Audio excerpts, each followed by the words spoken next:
Passada a euforia do anúncio de Bortoleto na Fórmula 1, as atenções do brasileiro agora se voltam para as últimas duas provas da temporada de Fórmula 2.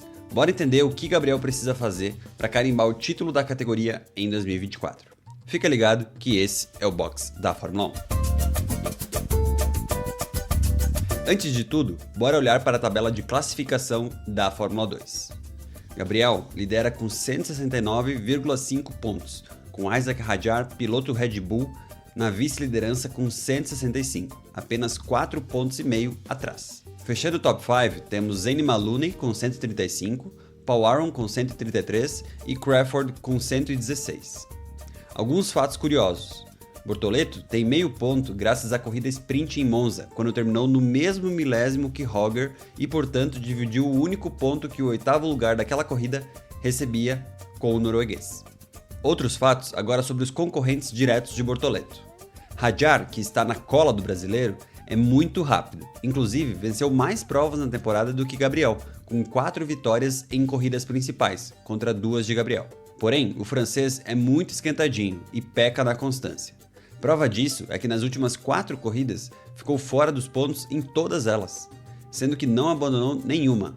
Comparando com Bortoleto, o brasileiro, em toda a temporada, o brasileiro não pontuou apenas em 3 ocasiões, tirando obviamente aquelas corridas em que acabou abandonando. Outro ponto que joga contra o francês também é a sua equipe. A Campus Racing, apesar de entregar um carro rápido em algumas provas para Hadjar, por muitas vezes apresentou falhas mecânicas, falhas de freio e provocou o abandono do piloto da Red Bull, o que foi menos recorrente com a equipe de Bortoleto.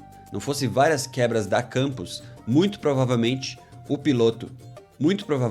Isack Hadjar estaria ainda na liderança do campeonato. Como já disse em diversas ocasiões, a chave para o sucesso nas categorias de base não é tanto vencer, e sim saber pontuar de forma constante. E nisso, o brasileiro é sensacional. Ademais do desempenho do francês, ele ainda segue como candidato a uma vaga na RB Cash App para 2025. Até a estreia meteórica de Franco Colapinto, ele era dado como certo na equipe B da Red Bull para o ano que vem. Até porque liderava a Fórmula 2 até a última prova. Porém, como dizem, na Fórmula 1 você é tão bom quanto sua última corrida. E isso de fato é muito verdade. Nos últimos meses, Hadjar foi muito inconstante, sofreu tanto em Monza quanto em Baku sem pontuar e viu, ao mesmo tempo, Franco Colapinto subir a Fórmula 1 e brilhar. Franco, se olharmos na tabela da Fórmula 2, está em 7º colocado.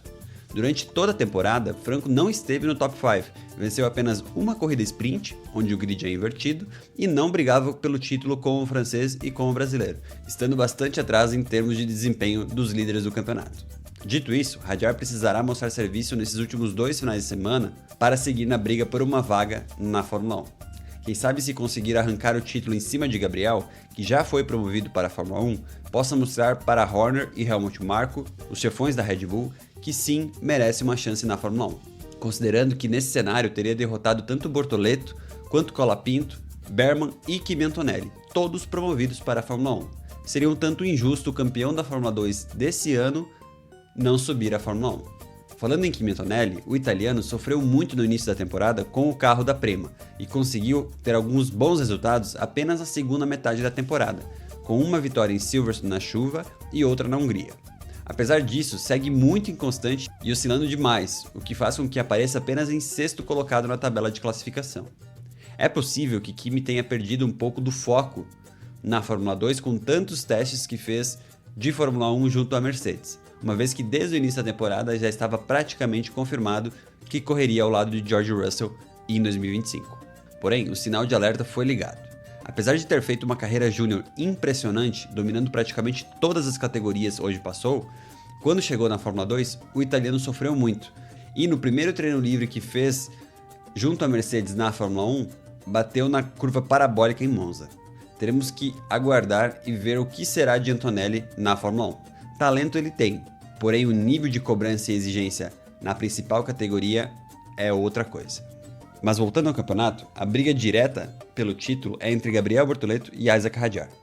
Se Gabriel ficar na frente do francês dos 2 finais de semana, sem perder pontos para ele, e conseguir fazer pelo menos top 5 nas 4 corridas que restam, Gabriel deve levar o título para casa. Porém, não há nada ganho. A inconstância do francês é um grande risco para Gabriel. Assim como ele pode zerar nas próximas 4 corridas, como fez nas últimas, Hadjar pode acertar o carro da Campos e voar, fazendo com que a pressão recaia sobre o brasileiro. O que Bortoleto tem a seu favor é: o título será a coroa do ano de Gabriel, pois o grande desafio da temporada dele já foi vencido, que era impressionar o paddock e conseguir uma vaga na Fórmula 1 em 2025. Com o acerto com a Sauber, Bortoleto não precisa se sentir pressionado a ganhar o título e pode correr tranquilo e extrair o máximo possível do carro nos 2 finais de semana que restam na temporada. Acredito que a briga será muito boa e acirrada, mas Gabriel tem tudo para trazer novamente o título da Fórmula 2 para o Brasil, 2 anos após Drugovich ter feito o mesmo. Falando um pouco de matemática, é possível que Gabriel levante a taça já na próxima etapa, no Qatar. Para isso, Gabriel precisa abrir 40 pontos de diferença para o segundo colocado da tabela. Considerando que hoje a diferença é de apenas 4,5, Gabriel teria que marcar 36 pontos a mais do que Hadjar na próxima etapa no Qatar, o que representa vencer as 2 corridas e marcar uma volta mais rápido, por exemplo, o que é muito difícil de acontecer. Não é impossível. Drugovich, inclusive, fez isso na sua última temporada da Fórmula 2, vencendo tanto a corrida sprint quanto a corrida principal no mesmo final de semana. Porém, é muito difícil.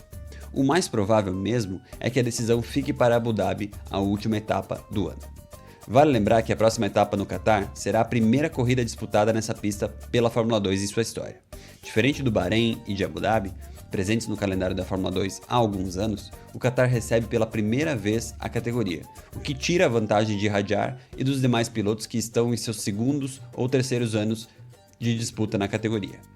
Ou seja, todos os pilotos não conhecem essa pista, o que ajuda Gabriel na briga pelo título.